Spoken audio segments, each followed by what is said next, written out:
আমি যেখানে দাঁড়িয়ে কথা বলছি এটা যদি ম্যাপ দেখে বলি তাহলে বাংলাদেশ পৃথিবীর এক প্রান্তে আর এটা হচ্ছে পৃথিবীর আরেক প্রান্তে, কানাডার টরেন্টো থেকে।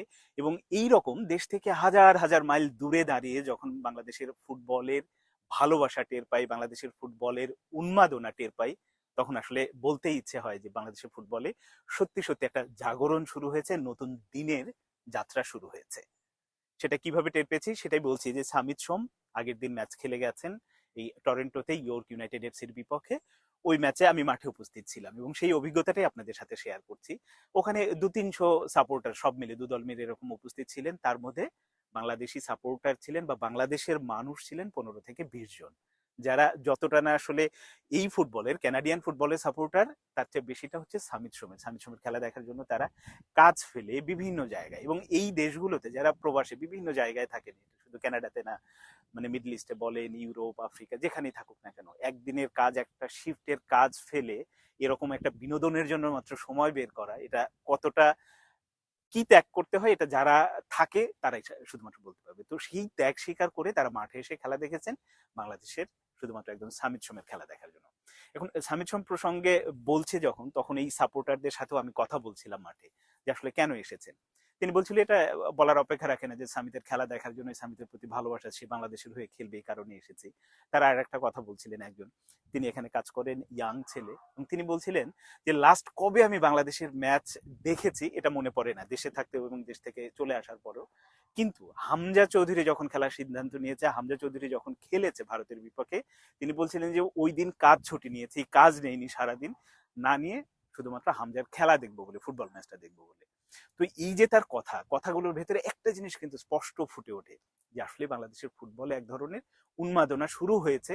কারণ এইরকম একটা শহরে, এইরকম এত দেশ থেকে হাজার হাজার মাইল দূরে যখন মানুষের মধ্যে এই উন্মাদনাটা কাজ করে, দেশে কেমন কাজ করছে এ নিয়ে কোনো বলার অপেক্ষা রাখে না। এবং সেটা হয়েছে, আমরা দেখেছি যে ভারতের বিপক্ষে, মানে আমরা ক্রিকেট ম্যাচ বা ফুটবল ওয়ার্ল্ড কাপের সময় যেটা দেখি, যে বড় স্ক্রিনে হাজার হাজার মানুষ একসাথে বসে খেলা দেখে, এটা আমরা ভারতের ম্যাচে দেখেছি যে কত মানুষ বসে একসাথে বিভিন্ন জায়গায় বিভিন্ন শহরে খেলা দেখেছে।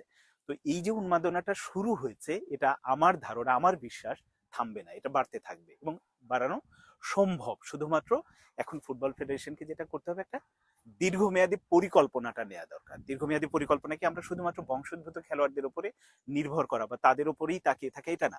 তাদের আমরা পেতে চাই বিশ্বের বিভিন্ন প্রান্তে, যেখানে যে দেশেই থাকুক না কেন, তাদের আমরা পেতে চাই, তাদেরকে নিয়েই আমাদের দল হবে। কিন্তু সাথে সাথে আমাদের নিজেদের দেশ থেকে, দেশের মাটি থেকে যাতে আরো ভালো ভালো ফুটবলার বের হয়, তার জন্য একটা সুষ্ঠু দীর্ঘমেয়াদী পরিকল্পনা দরকার। এর জন্য দরকার হচ্ছে গ্রাসরুট লেভেলে কাজ করা, মানে তৃণমূল একেবারে বয়স ভিত্তিক পর্যায়ে থেকে কাজ করা।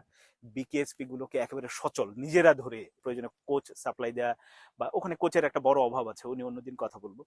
সঙ্গে হচ্ছে যে ফিল্ড গুলো, ভালো মাপের মাঠ তৈরি করা। আমি স্টেডিয়ামের কথা বলছি না, স্টেডিয়াম হলেই তো টাকা পয়সা কর্মকর্তাদের পকেটে যায়, আমি ওইটা নাই, শুধুমাত্র মাঠ করে দেবে, যেখানে গ্রামাঞ্চলে উপজেলা পর্যায়ে যাতে ভালোভাবে ভালো একটা মাঠে খেলতে পারে। কোচেস এডুকেশনের উপরে জোর দেয়, যাতে ভালো মানের কোচ প্রতি থানাতে যাতে একজন কোচ থাকে, যারা অন্তত প্রপার এডুকেশনটা নিয়ে, মানে প্রপার আধুনিক ফুটবলটা জেনে ওই বাচ্চাদের শেখাতে পারে।